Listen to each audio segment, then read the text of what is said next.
Maligayang pagbabalik mga kasolid, Japanese promoter nag-anunsyo na. Casimiro ikinagulat ang announcement. Charlie Suarez bagsak sa last round pero nakuha pa rin ang panalo. Miel Fajardo nagsalita naman sa kanyang pagkatalo. Isang like naman dyan mga kasolid.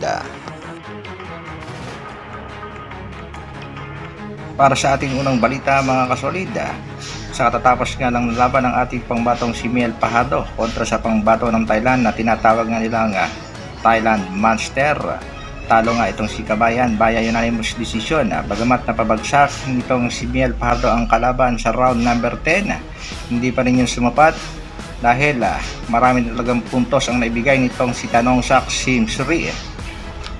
Sa kasalukuyan ay nagbigay na rin ng pahayag itong si Kabayang Miel Fajardo. Ito ngayon mga kasol, move forward, ginawa ko lahat pero ganun talaga ang boxing. Salamat sa Diyos, salamat pati sa mga sumusuporta. Maraming salamat sa pamilya ko, kababayan ko. Maraming salamat rin sa manager, sa coach at sa lahat ng sumuporta. At dahil nga sa pagkatalo ng ating kababayang si Miel Fajardo dito nga sa Thailand boxer na si Tanongsak Simsri, samot-saring komento ang natanggap sa mga netizen. Nag-iba nga daw ang laruan ng ating pambatong si Miel Fajardo at tila wala sa kondisyon.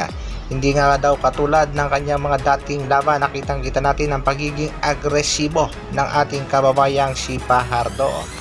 Samantala sa katatapos din lang na laban ng ating pangbatong si Charlie Suarez kontra naman dito kay Korea, panalo ang ating kababayan via unanimous decision. Medyo malakas at magaling din ang kanyang nakalaban kaya pagdating sa last round, napabagsak nga dito ang ating pangbatong si Charlie Suarez. Pero ayon naman sa ibang mga nanood ng laban, hindi naman daw knockdown dapat ang itinawag dahil itinulak daw si Kabayan. Okay lang yan, ang importante nakuha ang panalo sa laban. Congratulations kay Charlie Suarez, still undefeated, at sa ating pambatong si Miel Fajardo, bounce back ng mas malakas at magandang kondisyon.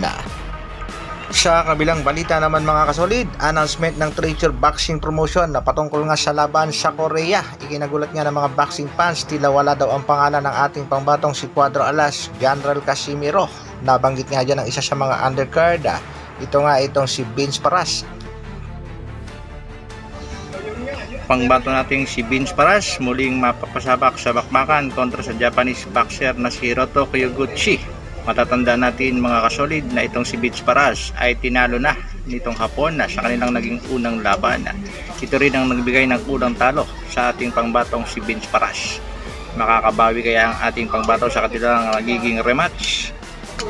Ang ating yung pangbatong si Paras na sinasabi nilang round girl sensation, viral nga yan, ay may kasalukuyang kartadang 20 wins, 50 knockouts, merong 2 talo. Samantalang ito namang si Hiroto Kyoguchi, 18 wins, 12 knockouts, may isa ring talo.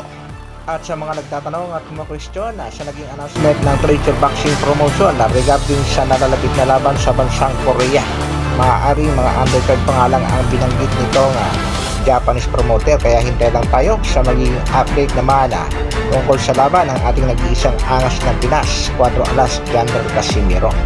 Hanggang dito na lang muna mga kasolid. Maraming salamat sa patuloy na pagsuporta at panonood. Isang like naman dyan, at sa mga bagong mapapadaan sa ating munting channel, share, subscribe na rin. Mabuhay!